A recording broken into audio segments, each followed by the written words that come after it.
आं जोबोद गोजोननाय मोनदों बिथांमोना गावसोरनो फैनानै आंखौ लोगो हमफैदों जों सारजों नङाबा रावजोंबो थाङा जिखुनु सारजोंनो जयनिं जाहैगोन होननानै बिथांमोना सिगांनिफ्रायनो आंजों जगाजगआव दंबाय थायोमोन दा बिथांमोना दिनै फैनानै गमामायैनो आंजों जाफैबाय मोनसे गामिनि भारगाव आनसलिकनि सिङाव थानाय खासिबारि गामिनिफ्राय बिथांमोना आंजों दिनैहाय गामि दरसेयैनो जयनिंखौ जाफैबाय बिनि थाखाय आङो जोबोद गोजोननाय मोनदों आरो बेल' नङा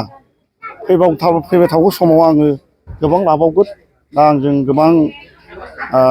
मानसिफ्रानो कन्टेक्टआव दंबाय थायो बिथांमोनाबो थाबैनो जयनिंनि प्रग्रामखौ लानायनि बेबस्थाखौ आंखौ थिनहरगासिनो दङ दा आङो दा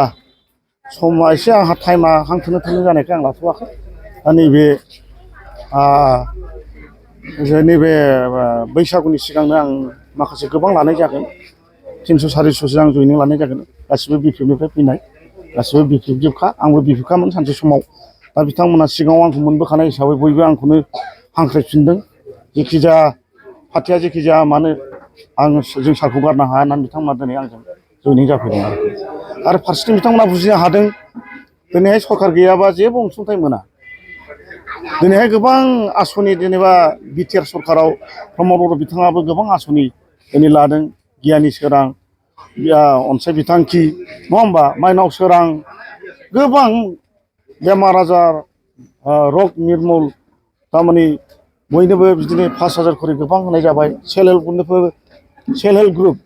जाय बिथांमोना जोंजों जयनिं जानाय बिथांमोना गोबाङानो मोनबाय अरुनदय फ्रम आसामनिफ्राय होदों बेखौबो गोबां बिजेपि कर्मि इउपिपिएल कर्मिफ्रा दिनैहाय मोनगासिनो दङ दा बेफोरखौ नायनानै बिथांमोना दिनैहाय आंखौ बुंदों मानो सरकार गैयिजों थाबाय थानानै मा जाबावनो ओंखायनो सारजों थानोसै होननानै बिथांमोना दिनैहाय आंजों जयनिं जाफैदों आरोखि जिहेतु फैगौ सायख'थियाव नोंथांनि बनरगाव बियाबनिफ्राय नोंथाङा माबायदि गोहोम खोख्लैहोनो हागोन होननानै सानो एनडिए दोलो जानानै एनडिए दोलो हिसाबैथ' जेनेबा आंल'थ' नंला आंहा जेनेबा इउपिपिएल आंजों थाफाबाय बिजेपिबो थाफाबाय गोहोमाथ' गोग्लैगोन मोजां गोग्लैगोन गोहोमा बनरगावनिफ्राय गोगोम गोग्लैगोन मोजां माने जोंनि एनडिए सरकारानो बांसिन भटखौ मोनगोन आरो जोंनाथ' बनरगाव समस्थियाव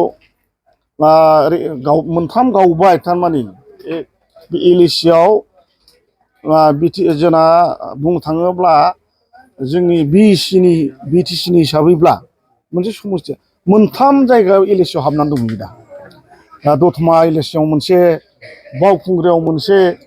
क'क्राझार इस्टआव मोनसे हाबनानै दं दा आंनि समस्थिया दा ओरैसे खारनो ना ओरैसे खारनो बे जागासिनो दं आरोखि बुस्थुआ 30टा बुथ कमिटि थांदों माबायाव बावखुंग्रियाव दतमायाव थांदों 22टा क'क्राझार इस्टआव थांदों 26टा दा बेखौ नायनानै ओरैबो थांनांगोन उफायथ' गैया थेवब्लाबो जाहा एनडिए सरकार हिसाबै देरहानायाथ' खाथांखा बेखौ रावबो हमथानो हाया सरकारजोंसो जुजिनो आरो गोब्राब नङा दा दिल्लीयावबो नोङो बिजेपि सरकार आसामावबो बिजेपि सरकार बिटिसिआवबो नोङो मिलिजुलि सरकार नङा होमबा इउपिपिएल आरो बिजेपि होमब्ला बे सरकार थानाय हानायजों बेसेबांखि केन्डिडेटआ गोरोङानो जाथों मानो सरकार थानायजों माब्लाबो हाया दा बे बेलायाव जों थांनाय थुङै एनडिएआनो देरहासार जागोन आं बेखौ मिजिंथिदों आरोखि गोजोनथाव खौरां बाजाज बाइक लानो गोसो गुदुं सुबुंफोरनि थाखाय गोजोनथाव खौरां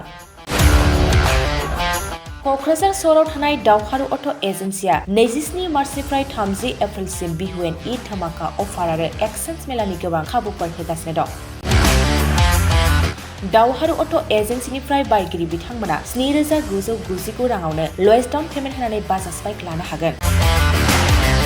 दावहारु अट' एजेन्सि श'रुमजों लोगोसे कारिगाव फेस्टिभ आउटलेट आरो दतमा फेस्टिभ आउटलेट आरो भटगाव फेस्टिभ आउटलेट ब्रान्च श'रुमाव होबाय थानाय बिहु एन्ड ईद धामाका अफार आरो एक्सचेन्ज मेलायाव फैनानै नोंथांनि लुबैनाय बाजाजनि बाइकखौ लांफैनो हागोन